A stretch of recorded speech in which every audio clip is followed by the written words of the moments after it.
Eclesiastes, capítulo 9. Eu pensei bastante e me esforcei para entender tudo isso e cheguei à conclusão de que Deus controla o que as pessoas sábias e honestas fazem e até o amor e o ódio delas. Ninguém sabe nada do que vai acontecer no futuro, mas isso não faz diferença. Pois a mesma coisa acontece com os honestos e os desonestos, os bons e os maus, os religiosos e os não religiosos, os que adoram a Deus e os que não adoram.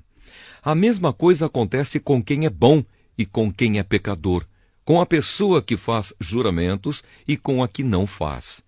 A mesma coisa acontece com todos, e isso é o pior de tudo o que acontece neste mundo. O coração das pessoas está cheio de maldade e de loucura, e de repente elas morrem.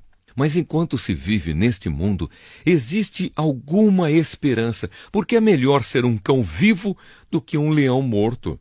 Sim, os vivos sabem que vão morrer, mas os mortos não sabem nada. Eles não vão receber mais nada e estão completamente esquecidos. Os seus amores, os seus ódios, as suas paixões, tudo isso morreu com eles. Nunca mais tomarão parte naquilo que acontece neste mundo. Portanto, vá em frente. Coma com prazer a sua comida e beba alegremente o seu vinho, pois Deus já aceitou com prazer o que você faz. Procure sempre parecer feliz e satisfeito.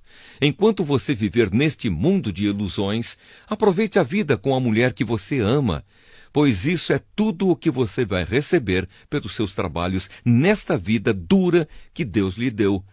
Tudo o que você tiver de fazer, faça o melhor que puder, pois no mundo dos mortos não se faz nada, e ali não existe pensamento, nem conhecimento, nem sabedoria, e é para lá que você vai. Eu descobri mais outra coisa neste mundo. Nem sempre são os corredores mais velozes que ganham as corridas.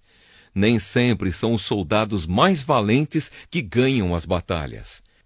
Notei ainda que as pessoas mais sábias nem sempre têm o que comer e que as mais inteligentes nem sempre ficam ricas.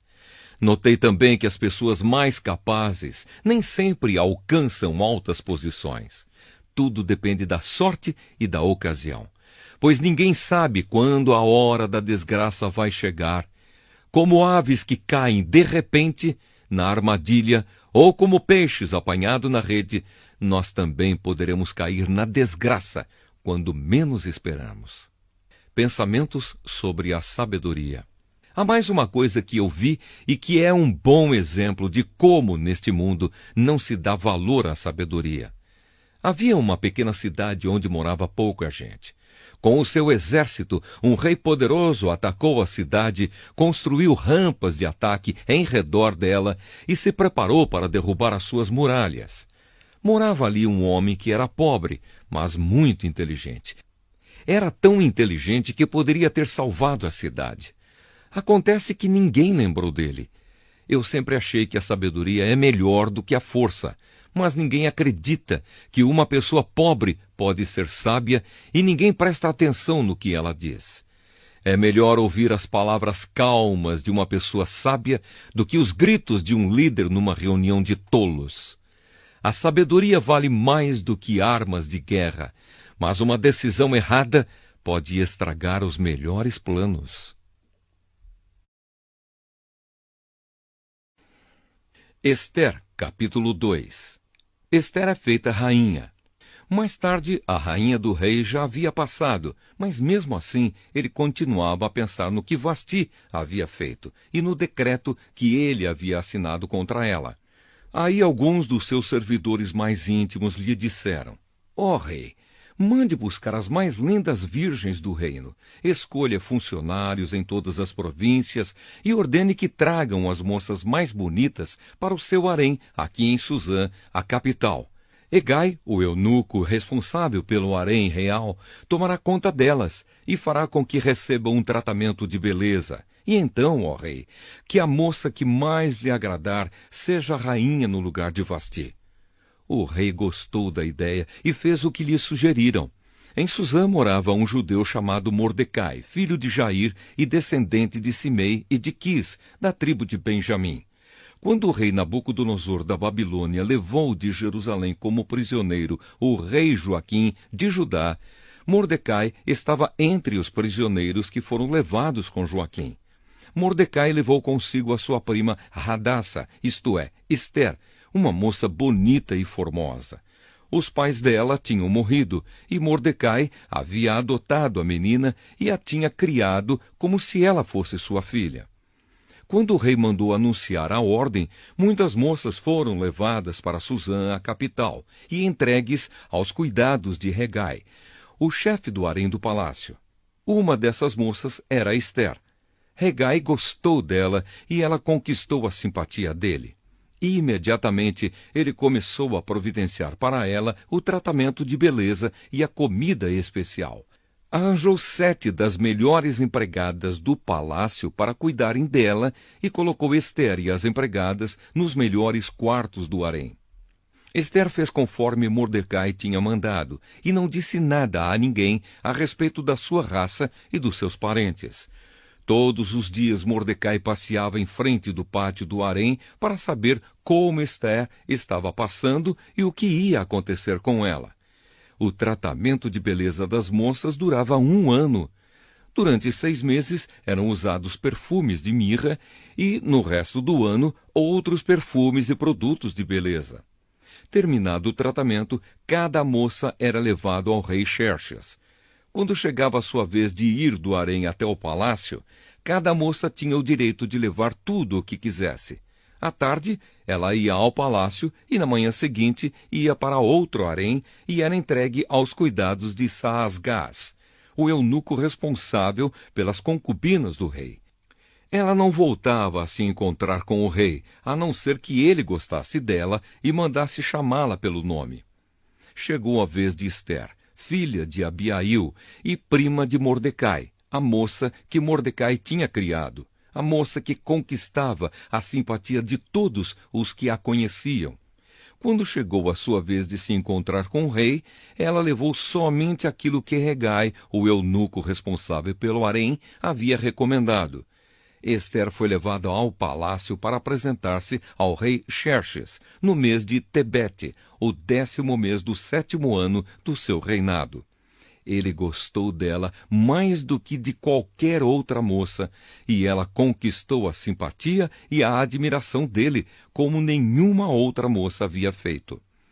Ele colocou a coroa na cabeça dela e a fez rainha no lugar de Vasti. Depois ele deu um grande banquete em honra de Ester e convidou todos os oficiais e servidores. Ele decretou que aquele dia fosse feriado no reino inteiro e distribuiu presentes que só um rei poderia oferecer. Mordecai salva a vida do rei. Durante o tempo em que as moças estavam sendo transferidas para o outro harém, Mordecai tinha sido nomeado pelo rei para ocupar um cargo no governo. Seguindo o conselho de Mordecai, Ester ainda não tinha dito a ninguém que era judia. Ela continuava a obedecer a Mordecai, como tinha feito nos tempos de menina, quando ele a estava criando. Naqueles dias, Mordecai, fazendo o seu serviço no palácio, ficou sabendo que Bigtã e Teres, 2 eunucos que eram guardas no palácio, estavam zangados com o rei e planejavam matá-lo. Aí Mordecai contou isso à rainha Ester, e ela disse ao rei o que Mordecai havia descoberto. Houve uma investigação e descobriu-se que era verdade. Então os 2 eunucos foram enforcados. E o rei ordenou que fosse registrado um relatório sobre isso no livro em que se escrevia a história do reino. 1 Timóteo, capítulo 6. Todos os que estão sob o jugo da escravidão devem considerar seus senhores como dignos de todo o respeito, para que o nome de Deus e o nosso ensino não sejam blasfemados. Os que têm senhores crentes não devem ter por eles menos respeito, pelo fato de serem irmãos. Ao contrário, devem servi-los ainda melhor, porque os que se beneficiam do seu serviço são fiéis e amados. Ensine e recomende essas coisas. Se alguém ensina falsas doutrinas e não concorda com a sã doutrina de nosso Senhor Jesus Cristo e com o ensino que é segundo a piedade, é orgulhoso e nada entende. Esse tal mostra um interesse doentio por controvérsias e contendas acerca de palavras que resultam em inveja, brigas, difamações, suspeitas malignas e atritos constantes entre aqueles que têm a mente corrompida e que são privados da verdade, os quais pensam que a piedade é fonte de lucro. De fato, a piedade com contentamento é grande fonte de lucro, pois nada trouxemos para este mundo e dele nada podemos levar. Por isso, tendo o que comer e com que vestir-nos, estejamos com isso satisfeitos. Os que querem ficar ricos caem em tentação, em armadilhas e em muitos desejos descontrolados e nocivos que levam os homens a mergulharem na ruína e na destruição, pois o amor ao dinheiro é a raiz de todos os males. Algumas pessoas, por cobiçarem o dinheiro, desviaram-se da fé e se atormentaram com muitos sofrimentos.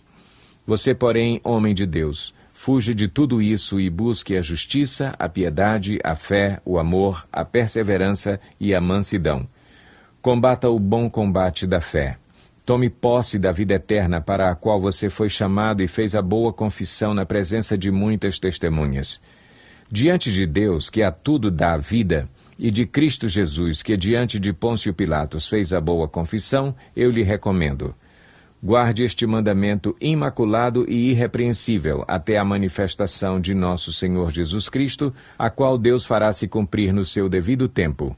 Ele é o bendito e único soberano, o Rei dos reis e Senhor dos senhores, o único que é imortal e habita em luz inacessível, a quem ninguém viu nem pode ver.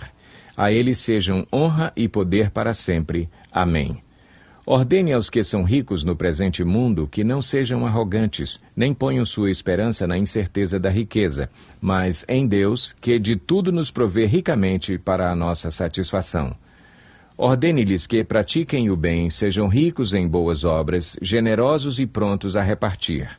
Dessa forma, eles acumularão um tesouro para si mesmos, um firme fundamento para a era que há de vir, e assim alcançarão a verdadeira vida. Timóteo, guarde o que lhe foi confiado. Evite as conversas inúteis e profanas e as ideias contraditórias do que é falsamente chamado conhecimento. Professando-o, alguns desviaram-se da fé. A graça seja com vocês.